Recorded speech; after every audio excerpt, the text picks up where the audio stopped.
பாகம் 4 பிறப்பு மற்றும் தேடலின் புத்தகம். காண்டோ 3 தேடலுக்கான அழைப்பு பக்கம் 375.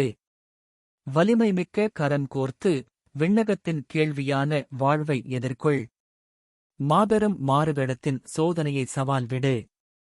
இயற்கையிலிருந்து தெய்வீகத்தின் சிகரங்களுக்கு உயர். பேரின்பத்தால் முடிசூட்டப்பட்டு உன்னத தெய்வங்களை எதிர்கொள்.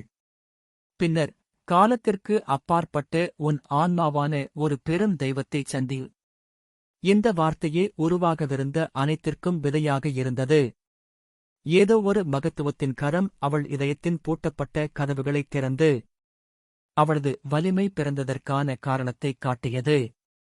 மந்திரம் யோகத்தின் காதில் இறங்கும்போது அதன் செய்தி குருடான மூளையைத் தூண்டி உள்ளே நுழைந்து மங்கலான அறியாமை செல்களில் அதன் ஒலியைத் தக்க வைப்பது போல கேட்பவன் வார்த்தைகளின் ஒரு வடிவத்தை புரிந்துகொள்கிறான்.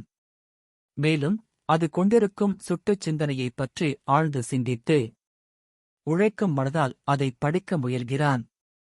ஆனால் உருவெடுத்து உண்மையை அல்ல, தெளிவான குறிப்புகளையே காண்கிறான்.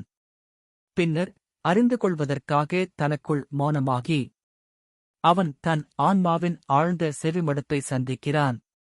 அந்த வார்த்தை தாள லயத்துடன் மீண்டும் மீண்டும் ஒலிக்கிறது. சிந்தனை, பார்வை, உணர்வு, புலன், உடலின் ஆன்மா ஆகியவை சொல்ல முடியாதபடி பற்றிக்கொள்ளப்பட்டு அவன் ஒரு பரவசத்தையும் அழியாத மாற்றத்தையும் அடைகிறான். அவன் ஒரு பரந்த தன்மையை உணர்ந்து ஒரு சக்தியாக மாறுகிறான். அனைத்து அறிவும் ஒரு கடலைப் போல அவன் மீது பாய்கிறது. வெண்மையான ஆன்மீக கதிரால் உருமாற்றப்பட்டு அவன் ஆனந்தம் மற்றும் மகிழ்ச்சியின் நிர்வாண வானங்களில் நடக்கிறான்.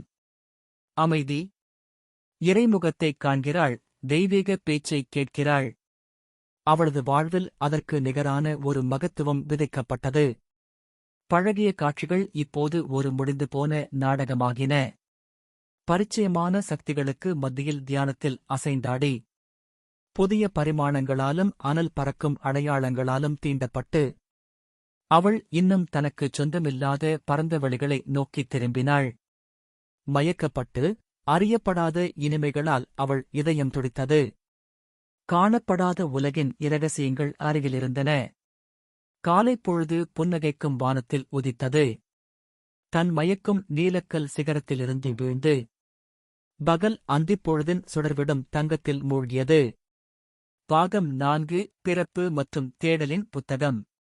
காண்டோ 3 தேடலுக்கான அழைப்பு பக்கம் 376.